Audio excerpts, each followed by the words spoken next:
میرے دوستوں اور میرے ناظرین، ایک بڑا اہم مدعا، اور وہ اتنا اہم مدعا ہے جب بچی یا بچہ، بیٹا یا بیٹی، لڑکی یا لڑکا، جب اس کی عمر 20 سال کے آس پاس ہو جاتی ہے، اب یہاں سے ٹینشنیں شروع ہو جاتی ہیں ان کے والدین کو۔ اور وہ ٹینشن کیا ہے؟ وہ ٹینشن ہے کہ رشتے کی ٹینشن، شادی کی ٹینشن۔ پہلی بات تو رشتے آتے نہیں ہیں، اور اگر رشتے آتے بھی ہیں تو وہ رشتے مناسب نہیں ہوتے، انسان ان کو کر نہیں پاتا۔ اس طرح سے ایک دوسرے کے رشتے بازی کے چکر میں عمر بڑھتی رہتی ہے، وقت گزرتا رہتا ہے۔ آخر کار جو 20 سال کی بیٹی تھی اب وہ 25 کی ہو گئی، یعنی اس کی حیثیت کے مطابق رشتہ اس کو نہیں مل رہا ہے۔ ایسے جو لڑکا تھا اس کی عمر بڑھتے بڑھتے 28، 29 اور 30 کی ہو گئی۔ وجہ کیا ہے؟ کہ رشتہ نہیں مل رہا ہے۔ سال 2 سال تو رشتے آتے ہیں لیکن مناسب نہیں ہوتے۔ اب جب آپ کو ایسا لگنے لگے، یہاں پر میں اس وظیفے میں دونوں کی بات کر رہا ہوں، یعنی لڑکا ہو یا لڑکی ہو، اب جب ایسا لگنے لگے کہ بھائی رشتے نہیں آ رہے ہیں، یا رشتے آ تو رہے ہیں لیکن مناسب نہیں ہے، اب ایسی پوزیشن میں ہوتا کیا ہے کہ لڑکا ہو یا لڑکی، دونوں ڈپریشن کے شکار ہو جاتے ہیں، دونوں ٹینشن میں مبتلا ہو جاتے ہیں۔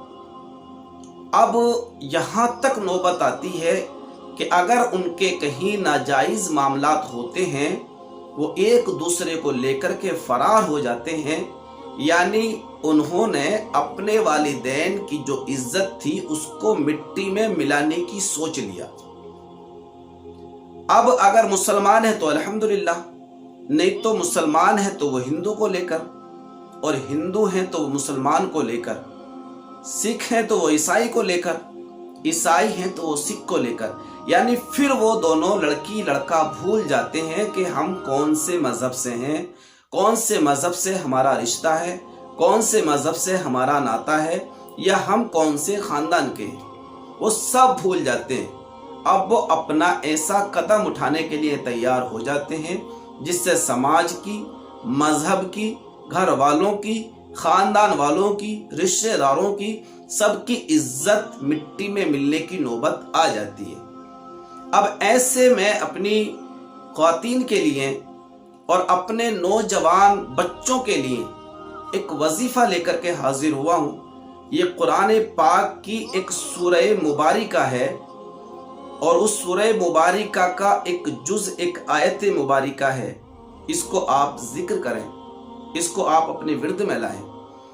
تو آئیے اس کو ہمیں ذکر کیسے کرنا ہے کہ روزانہ بعد نماز عشاء، لڑکی ہو یا لڑکا، بعد نماز عشاء، نماز سے فارغ ہونے کے بعد اپنا تنہائی میں کسی ایک روم میں آپ چلے جائیے، اپنے سر کو سجدے میں رکھ لیجئے، اور اس وظیفے کو، اس آیت مبارکہ کو کم سے کم 400 مرتبہ پڑھیے، اول آخر درود شریف۔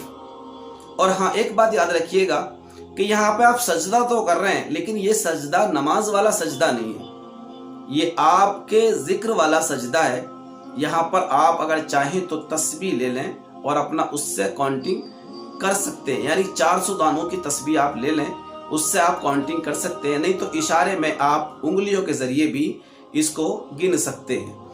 تو آپ کو سجدے میں سر رکھنے کے بعد اللہ تبارک و تعالیٰ کی جانب لو لگا کر، اپنے مقصد کو اپنے ذہن میں رکھ کر اللہ رب العزت کی بارگاہ میں اس آیت مبارکہ کو کم سے کم 400 مرتبہ پڑھیے۔